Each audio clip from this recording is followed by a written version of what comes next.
From The Times and The Sunday Times, this is The Story. I'm Luke Jones. It wasn't really a Labour leadership contest in the end. Sir Keir Starmer stood aside, and Andy Burnham has risen to take his place. I left the north again, I travelled south again. Well, there's a bit of a Smiths lyric there for you, but I'm back in London. Good growth in every postcode, hope in every heart. That's our mission. He was looking for a job, now he's found a job. But how long until he's miserable? His ascent to Downing Street might have been relatively smooth. But this Monday, the real hard work of government begins. I hope people can begin to feel some of the excitement that comes with the change that I'm setting out today. It promises a new era of possibility for Britain. The change will be driven through the Prime Minister's office in an extended operation based here in Manchester. He sketched out some of his plan for the country, but there are still more questions than answers. Who is Andy Burnham? Cabinet Minister turned Westminster outsider, Smiths quoting Northerner, Cambridge literature graduate, Blairite, Brownite, Corbynite. A colleague who knows him and his past very well will explain. People talk about the old joke, and he hates this joke. A Blairite, a Brownite and a Corbynite walk into a bar, and the barman says, "What are you having, Andy?"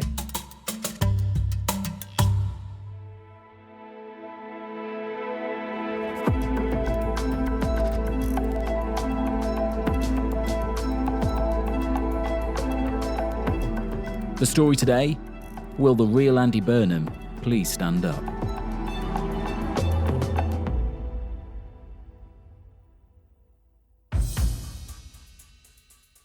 I am Patrick Maguire. I'm chief political commentator for The Times, and I spend almost every waking hour, well, not almost every waking hour, thinking about the Labour Party, and right now that means thinking about Andy Burnham.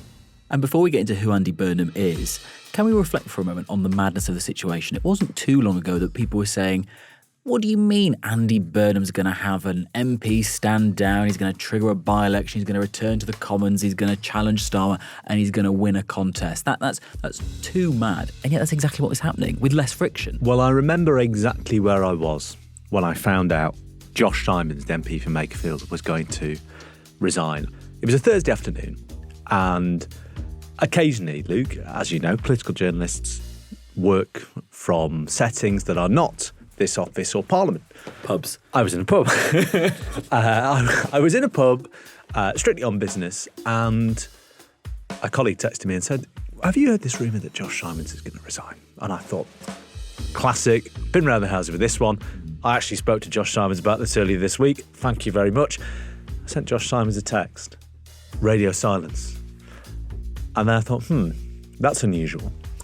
And then I texted someone who knows Andy Burnham and Josh Simons well. I said, "Is Josh Simons about to resign?"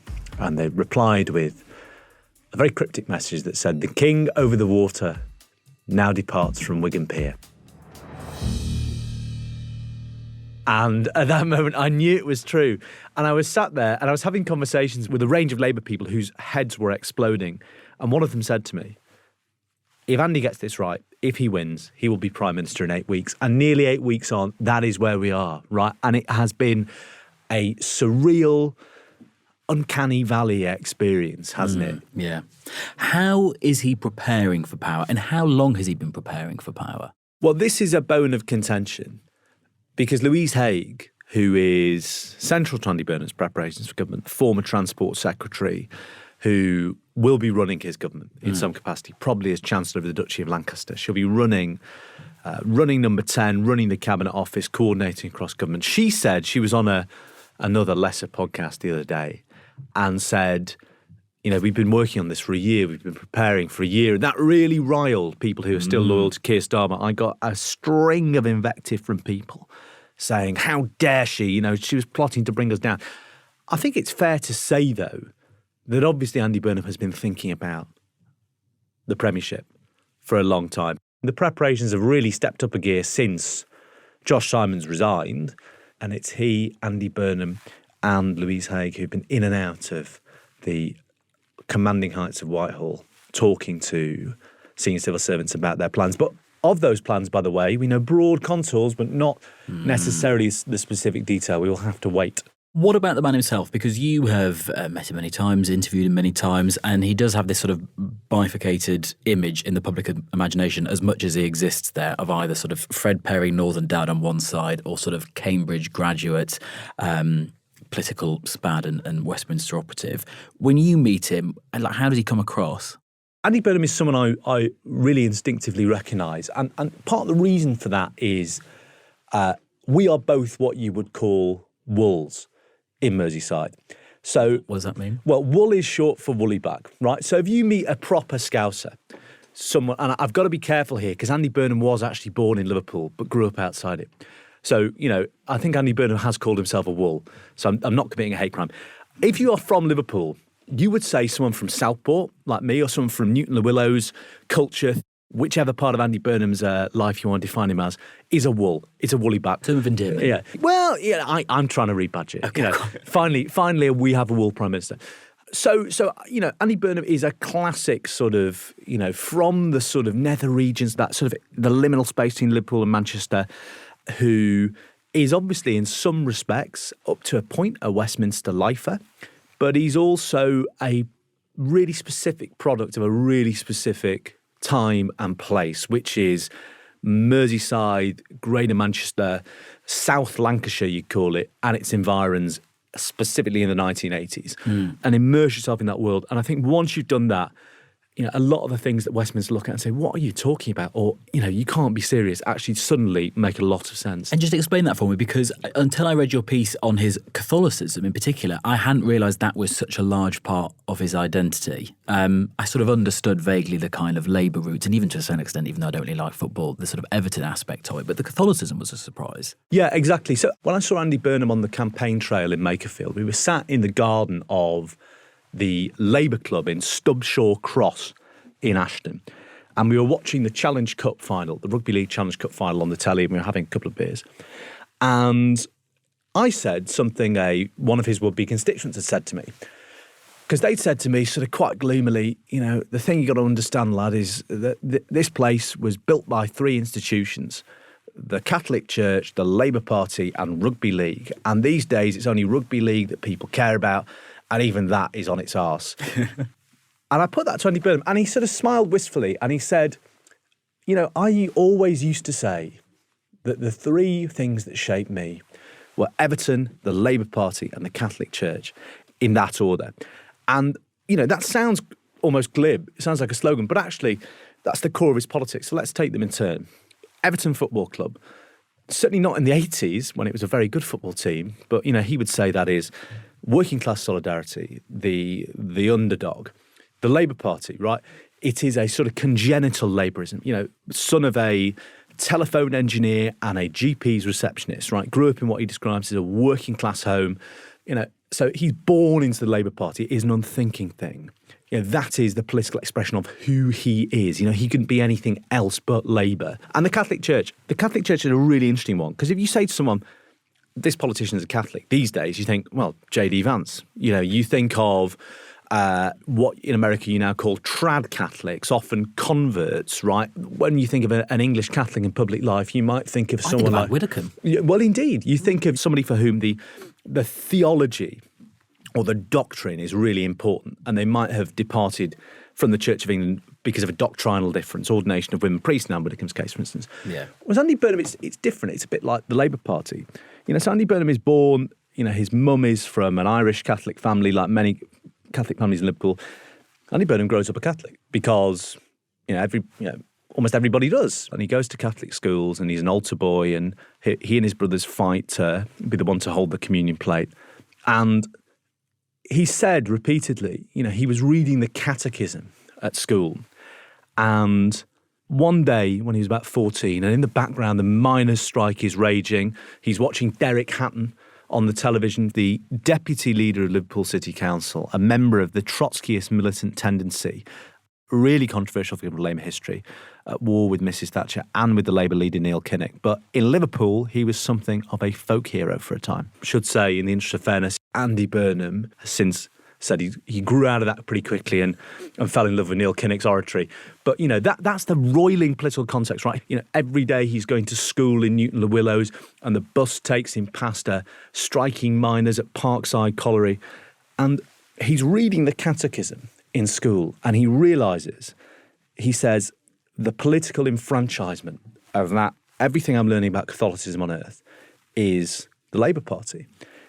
And there's a very progressive, pragmatic Archbishop in Liverpool called Derek Warlock.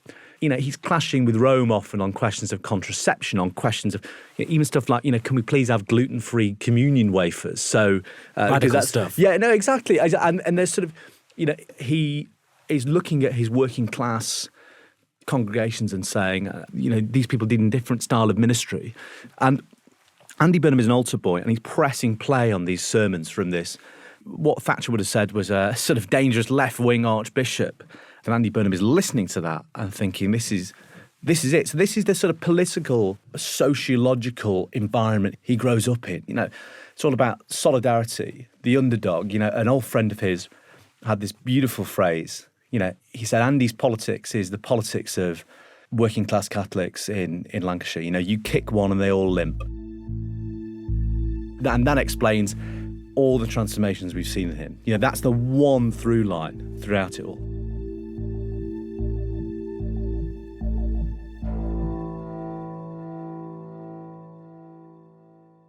And how did that then actually come up against the matter of actual hard governing politics when he was then working as a special advisor and then eventually became an MP in 2001? I mean, what kind of political world was he surrounded in then, and how did that impact him? Well, it's interesting because he doesn't have a particularly easy rise into power. So he goes to Cambridge. Our only Prime Minister to have read English literature. Well, indeed. When he sees office.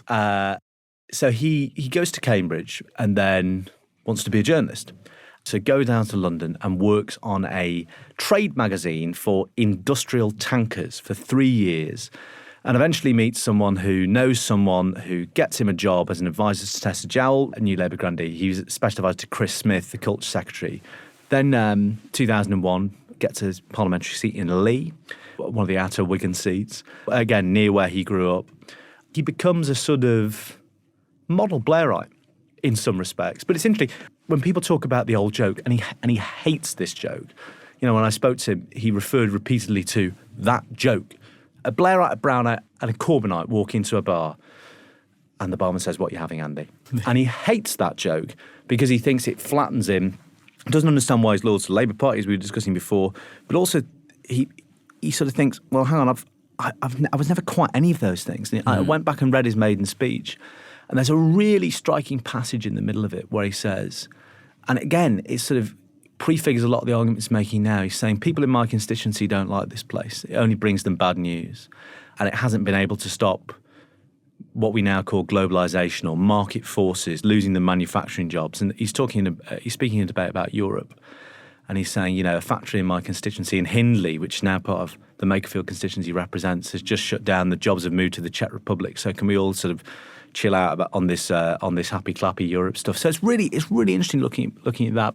I am worried that an air of inevitability is growing around the loss of manufacturing jobs from this country, with vague terms like market forces and globalisation cited. That is dangerous, and as a country, we need to work hard to keep jobs that are desperately needed. But nonetheless, he has a sort of irresistible rise, like lots of people of that generation. He is a Home Office Minister under Blair, where he is called Flogham and Burnham, because he was had quite traditionalist lines on law and order and crime. Then he ends up in Gordon Brown's first cabinet as Chief Secretary to the Treasury. Then he's Culture Secretary, which he said was his dream job. Then he's Health Secretary, right? So before he's 40, he's in the cabinet. He obviously has run for Labour leader before, unsuccessfully. Why did they go badly? It was interesting. In 2010, he runs against a very crowded field of the Miliband brothers, Ed Balls. He's number 4, and then Dan Abbott, right? And he comes fourth. He's backed by lots of, his fellow North West MPs, but, he's young. He's not really the name on anyone's lips at that point. 2015, he was the front runner. He had been a very popular Shadow Health Secretary, really forceful opponent of the Tories, and was the front runner. But he always sort of blinked, when he got there. Harriet Harman, who was then acting Labour leader, instructed her MPs to abstain on a welfare vote in the Commons. And Jeremy Corbyn, of course, who at that point is the no-hope left-wing candidate, says very unambiguously, well, no, I'm not going to abstain on a matter of principle. I'm going to vote against these savage Tory welfare cuts. Everybody else abstains along the lines of the whip. And Andy Burnham gives this really tortured explanation. You said this bill was unsupportable, and yet you didn't vote against it. And your support over the last few days has been leaching to Jeremy because of that. No, unsupportable, and I didn't support it. And indeed, you we abstained voted. on it. You didn't oppose it. We didn't voted. oppose it. And indeed, we voted again. Yeah, we did. We voted against the bill. You abstained. The amendment said this House declines to give the bill a second reading. That is voting against, Ian. But I've said I wanted the position to be stronger. But there's a bigger point here, isn't it, in politics? Leadership is not splitting the party. And so his natural supporters in the union movement and the Labour membership flocked to Jeremy Corbyn instead. And he would say now, look, I was just sort of pushed into a really inauthentic place by the constraints of the party whip, by Westminster culture, by the London media. You know, I felt like I had to be something I wasn't. And sort of he emerges from that a pretty bruised, if not diminished figure. And if you said to people at that point, Andy Burnham is going to be made Labour leader by acclamation in 11 years' time, and he'll have totally reinvented himself and he'll be the most popular Labour politician in the country, people would have said, well, hang on, he just doesn't have it in him. But it's that time in Manchester, I think, that allowed him the time and space to find a political brand that worked for him.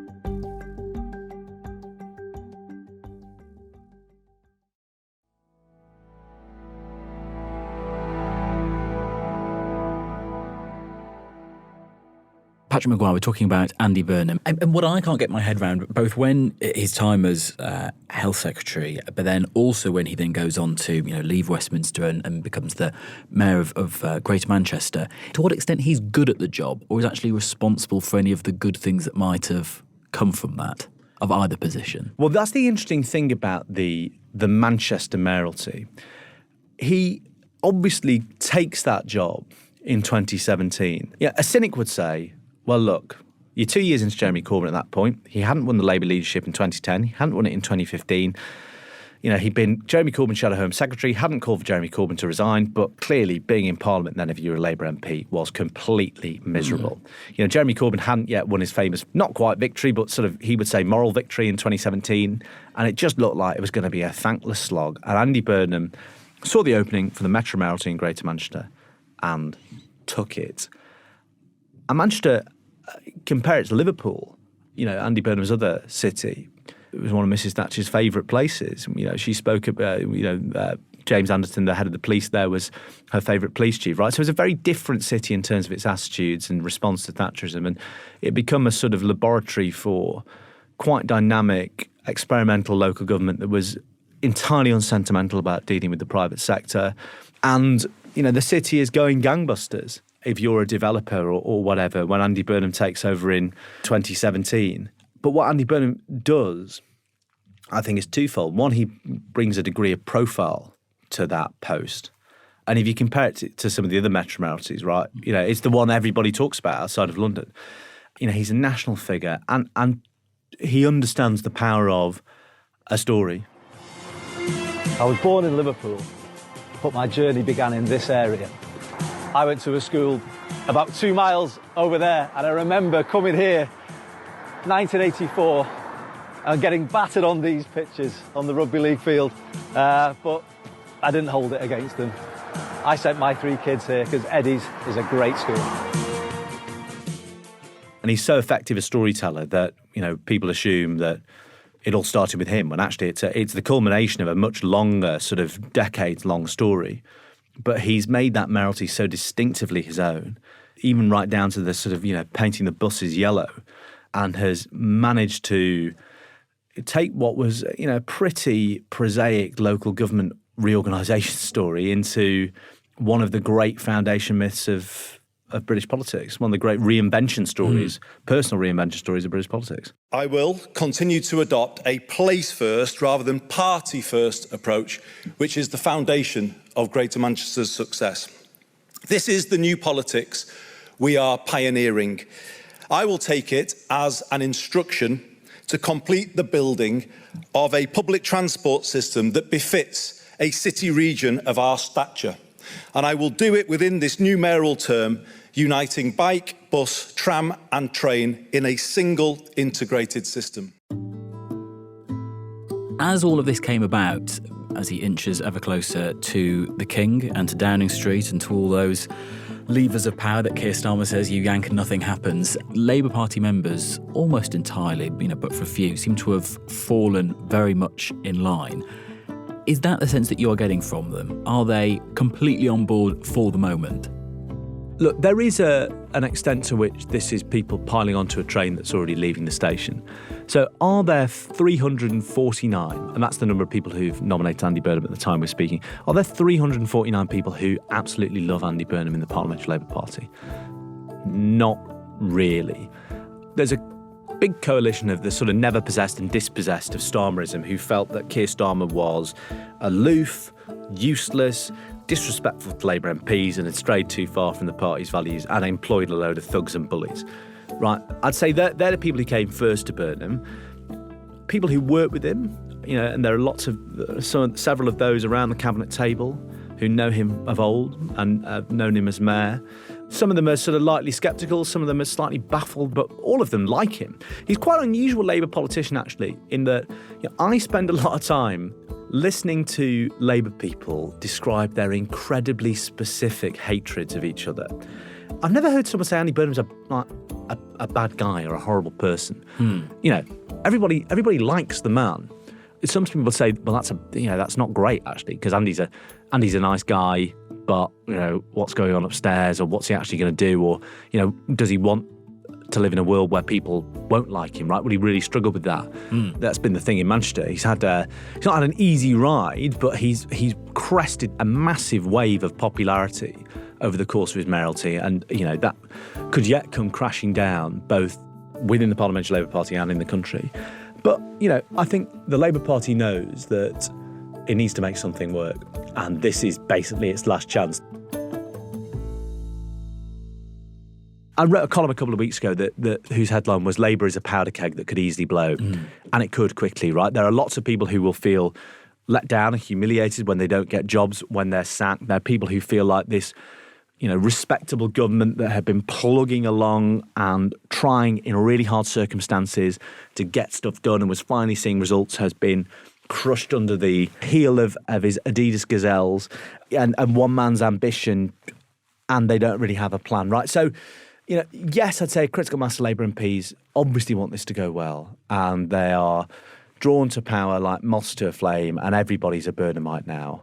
And this is before we get into any kind of policy area. Yeah, totally. And do you think we are, as you look into your increasingly busy summer, are we in for a period of hunkering down and silence and steady she goes, we're going to think of some things, or is it going to be a case of new policy every single day? Let's get the awkward things out early, a couple of manifesto U-turns out there, just sort of roll this while we're popular and we're new. Well, indeed, yeah. I think Andy Burnham gets into Downing Street and gives that speech from outside the door and signals that big action is coming on the cost of living, on utilities, on XYZ, and then spends the summer glad-handing people and in a sort of version of Tony Blair's masochism strategy, going where he knows he might not get a warm reception. So places like Aberdeen, places like Port Talbot, seats that Labour have lost to Reform, or where the Tories are resurgent, or where the Nationalists are resurgent, right? That, he will want to be really visible, and he'll want to say, well, as I've already said, we are going to change the things you don't like. We are going to put more money back in your pockets. And his scope to make massive changes to start with is limited, but it means that the budget, when it comes in autumn, is going to be absolutely massive. He will want that That's to be... the point for the unpopular stuff. Yes, that will be the big bang, and it will be where the winners and losers from his political argument are clear. The group to keep an eye on It's not an ideological thing. And fittingly for Andy Burnham, it is place first.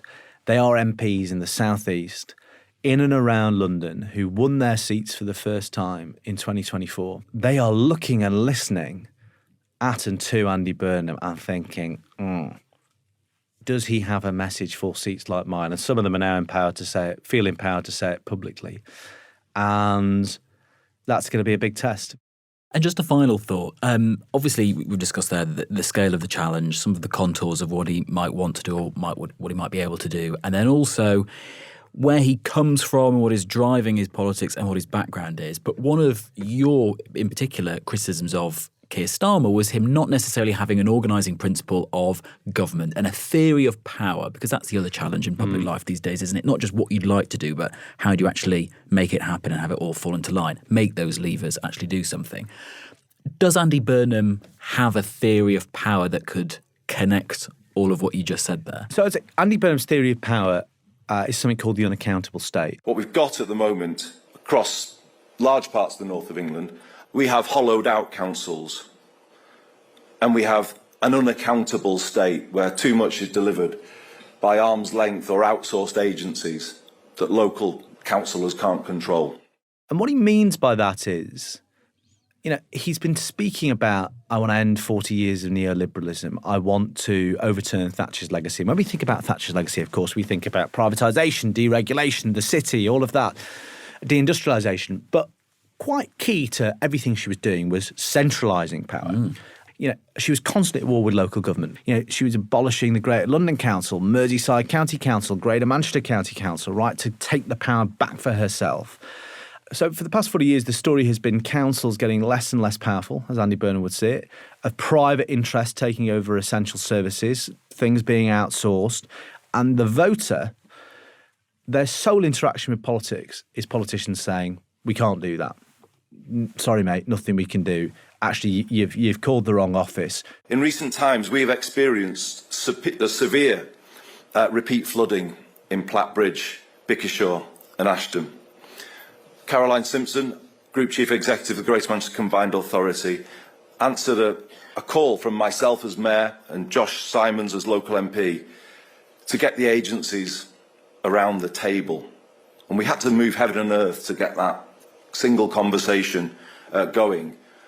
And a plan to deal with it, which we're still waiting for. It shouldn't be like that. It's sort of a world in which politicians are less and less powerful in the face of outsourcing, centralisation and privatisation. And you can file his criticisms of Westminster's culture into that as well. He would say the party whips or party managers or people like Morgan McSweeney are just as unaccountable. They make the state unaccountable because they force MPs to behave in a way that doesn't serve their constituents or feels like it silences them. And all the while the voter is alienated. They're saying, why isn't my politician responsive to me? Why can't they fix this? Why aren't they responding to the anger in the constituency about this issue and voting loyally with the party line? And Andy Burnham's public persona, the one he's constructed, his storytelling, his presentational style, it's all been an attempt to overturn that, to embody a more accountable state where, the guy who can fix this and he'll show you that he's fixed it. And I'd say that's his theory of power. I mean, whether it will survive contact with the Parliamentary Labour Party, with the bond markets and a really impatient electorate is another question. And I think you'll see it from day one of his premiership. And day one will be when? Monday? The 20th of July, yes. So he will make a trip to the Palace on Monday morning. Andy Burnham will be on the steps of number 10. And what will you be doing? Great question. I assume I'll be on Downing Street, or more likely in the Times Parliamentary Office, listening attentively, trying to spot the references to Catholic social teaching, the subtle allusions to Philip Larkin and his prose, then going on the phone and asking Keir Starmer loyalists how much they hated it, and synthesising the two in an impeccably fair but always authoritative piece for the words. Times. Yes, exactly. Patrick Maguire, thank you very much. The Cheers League.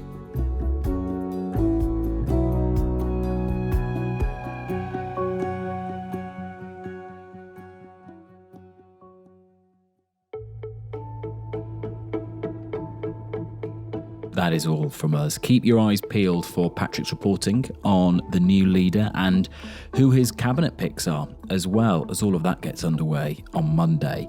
And if you've got any questions for us in this new era of UK politics, you can email us at any time. thestory@thetimes.com is how to reach us. The producer today was Harry Stott, the executive producer was Taryn Siegel, and sound design and theme composition was by Mauro Seto. I'm Luke Jones. See you soon.